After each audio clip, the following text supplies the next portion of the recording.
Hi, and welcome to SimpleSpiritualityPH. Now, for those of you who are new to my channel, my name is Regine. I am an intuitive tarot reader, I'm a Reiki healer, and an overall lightworker. And before we dive into today's episode, I would like to invite everyone who would like to receive notifications of my new videos to please hit the subscribe button below. If you like this video later on, please hit the thumbs up.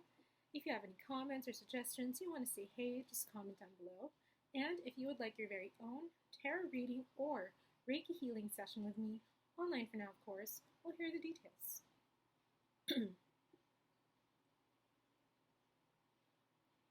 Alright, so let's get to the meat of the video. Now today we are diving deep and we are going to be reading an excerpt, I'm going to be reading an excerpt from Cesar Millan's book, Leader of the Pack, or I think Lessons from the Pack.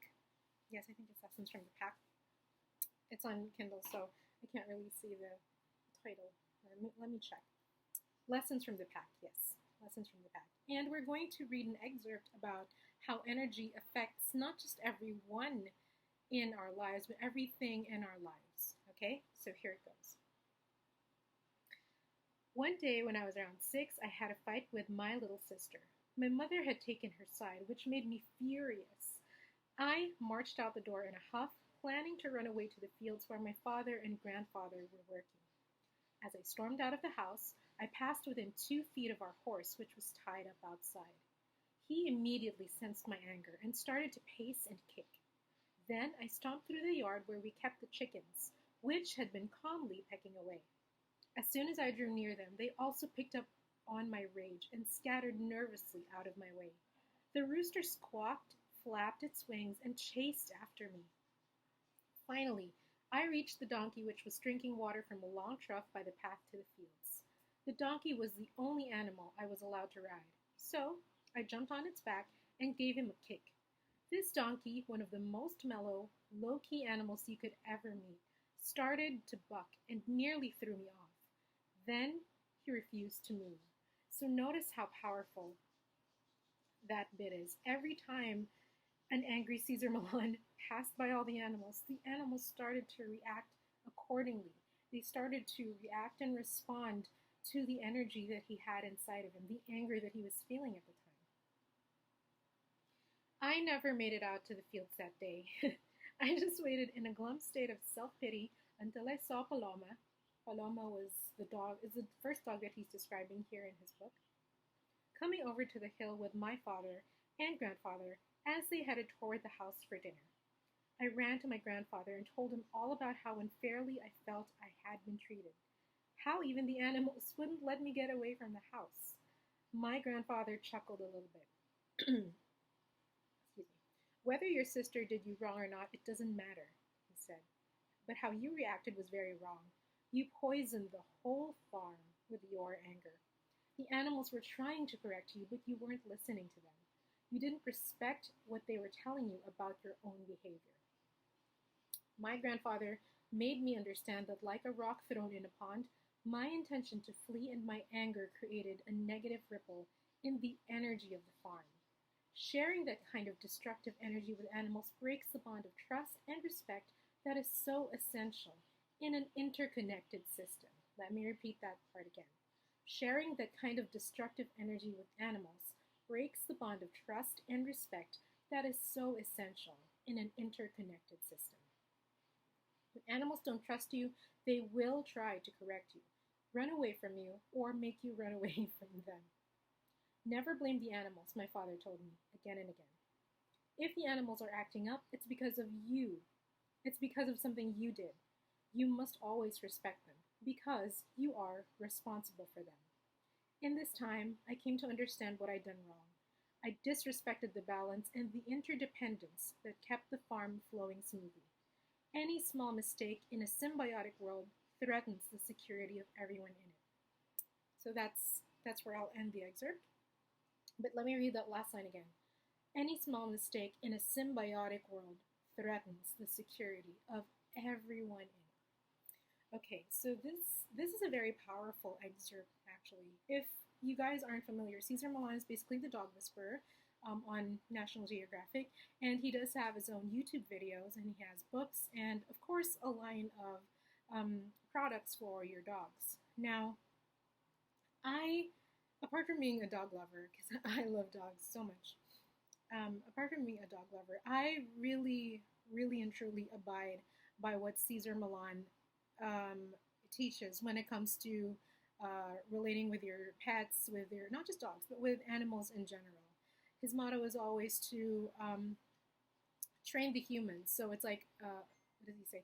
He says, better humans, better planet, which is really, really a good motto. And I love it so much. And yes, it is 100% true, not just for animals, but with everything around us. So if we go back to the excerpt, notice that when Caesar was angry, when he was walking through all of the animals reacted accordingly. And they reacted so fast because animals, they pick up energy much faster than we do. But replace animals with situations, replace animals with human beings. It is the same thing. Our energy contributes to how other people think and feel about us. And this is what Neville Goddard calls as everyone is you pushed out. Whatever you feel and think, believe about yourself, and whatever you feel, think, believe, and focus on, rather, about other people. Let's say, for example, um, you are in you're in a fight with your sibling, and you expect your sibling to shout at you because you expect him to shout at you. He or she picks up on that, and that's what they'll do to you accordingly. So it's the same thing. It's just that the animals don't say it, don't project it, or don't do it in a speaking way, although sometimes they do, right? They bark, they cluck, they make noises when they're angry, or when they feel your anger. But the animals reacted and responded accordingly, according to the anger that Caesar was feeling.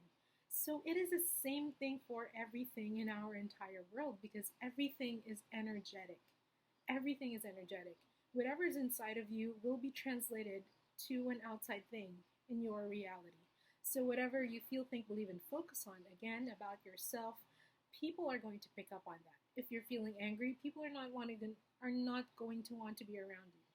In the same way that when Caesar walked across all those animals, they tried to run away from him, or they tried to get rid of them because they didn't like the anger that was coming off of him. In the same way that when Caesar got on the donkey, he never went anywhere because the donkey was simply saying, you better clean up your emotions, brother, just trying to put him back into place, put him back into balance.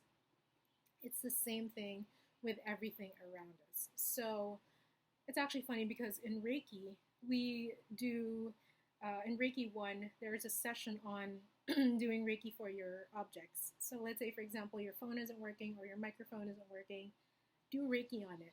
But before doing Reiki on it, ask yourself this. What were you feeling prior to that thing not working?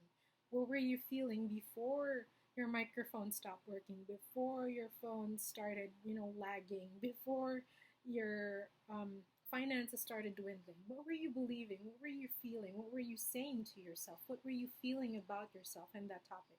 Because that is what the origin is. They're just reacting according to your energy. And it's the same way with humans. It's the same way with animals. So in as much as we don't like to take responsibility for it, it's better to take responsibility for it, because then you'll realize that you really are the operant power. You are the creator. And if you can create it, you can destroy it or change it as well. Transmute it.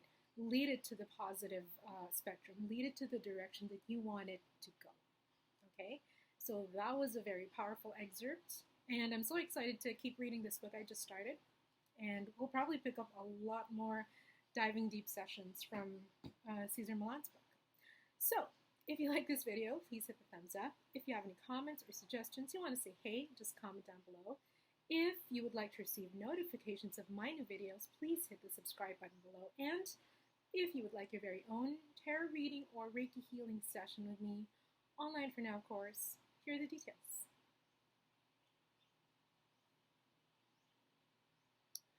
And I will see you guys next time. Stay balanced, stay happy, stay healthy, and ciao for now.